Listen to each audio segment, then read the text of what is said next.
just to give you a bit of an idea of who's talking to you right now and how this kind of panel is assembled today, what you can see here in this chart is the working group setup of INATBA, and you can see that the privacy and the identity working group are working closely together and that they're merging in a wider work group that is comprised of activities on the GAB, so governmental advisory body called Digital Credentials and Self-Sovereign Identity. And all of those kind of three groups, privacy working group, mostly comprised of members and academic advisory body members, as well as identity working group, also comprised of the academic members and business members, are working together on this topic. These are all groups inside of INATBA that challenge and tackle questions around decentralized digital identity, utilization of distributed technologies and DLT for that exact topic, and a large focus on questions of self-sovereign identity and means of utilizing digital wallets and digital credentials in everyday life. So maybe that just as a quick piece of context for who's on the panel for you today. And then just a quick look at what we have achieved. So INATBA has been started early on in 2019, and ever since the working group was founded in mid-2019, we have an active stakeholder dialogue with the EPSI-ASIF project. This is one of our more European-centric activities, and it is one of the major blockchain-based trust service projects in the European Union. They're bringing diplomas onto the blockchain. They're bringing other use cases around notarization and others onto the chain, and they're a very interesting project that works across European member states, utilizing these new pieces of infrastructure. And INATBA, and especially the working group on identity, has been a long-standing partner and stakeholder with that group. And there's also been the Convergence Congress, which unfortunately we haven't been able to pull off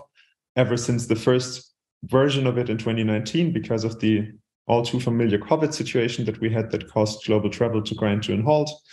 But what we have been able to do throughout the pandemic, and we've been a very active working group throughout the pandemic, was to publish our major position paper. I'll go into a few calls from that paper in a second because they are actually still relevant and they're still guiding our activity today. And we also contributed to a consultation on one of the major European regulation that tackles questions of digital identity and trust services. And at the same time, we've seen the governmental advisory body take up speed on the topic of cross-border attestations and the whole question of digital credentials as well. And then in mid-2021, all the way up to today, we started to engage on the advocacy work that is happening around a new proposed update to European regulation on digital identity and trust services. And that is kind of currently at the core of our focus when it comes to hands-down work, policy work, and technical work. And in that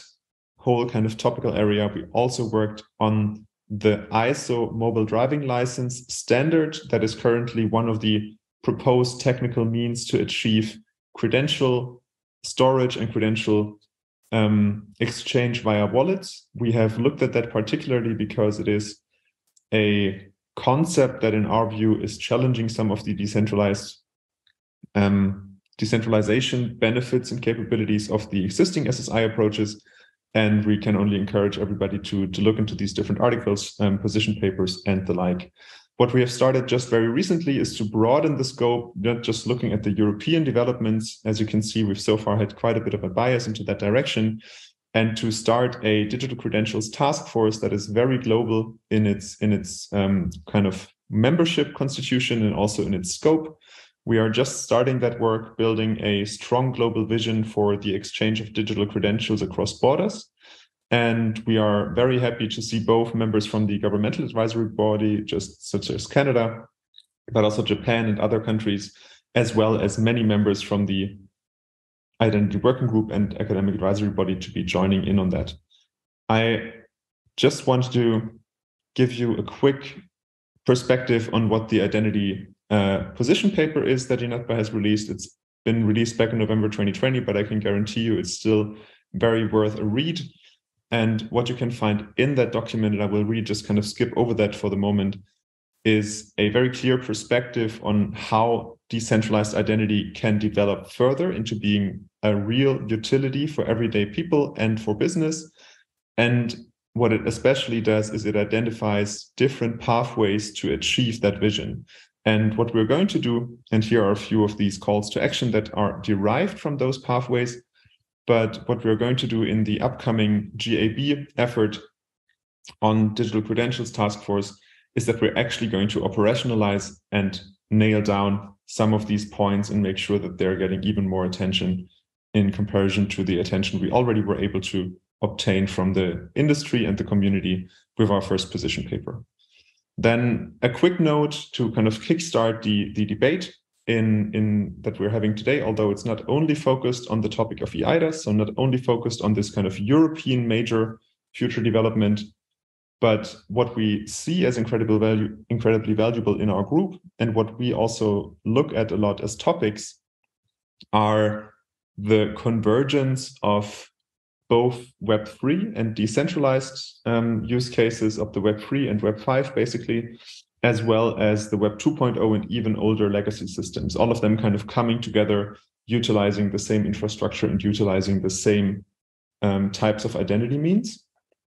And where we see a great kind of step into that direction from a government side is with the eIDAS 2.0 proposal, which proposes a European digital identity wallet, so a foundation for the use of digital credentials by European citizens. And it actually does so with a privacy-first approach. So it really tries to protect citizens' freedoms online and increases their digital sovereignty by putting the control over the use of their data into citizens' hands. And at the same time, it introduces, now from a regulatory perspective, the concept of verifiable credentials, so verifiable data that can be issued to an individual and presented and managed by that individual in the form of a concept they now call qualified electronic attribute attestations. And what is increasingly interesting here is that we also see a lot of perspective on how to make the private sector accept and adopt this new technology and really drive a market and really drive the actual adoption of those new types of identities in the European market. To that also is the whole topic of digital signatures and also other kind of specific incentives around how that ecosystem should be structured. But just to give a bit of context of kind of where we're coming from right now, like where we're currently at INATBA, what we're looking at as a kind of favorable development, that's definitely one to look at.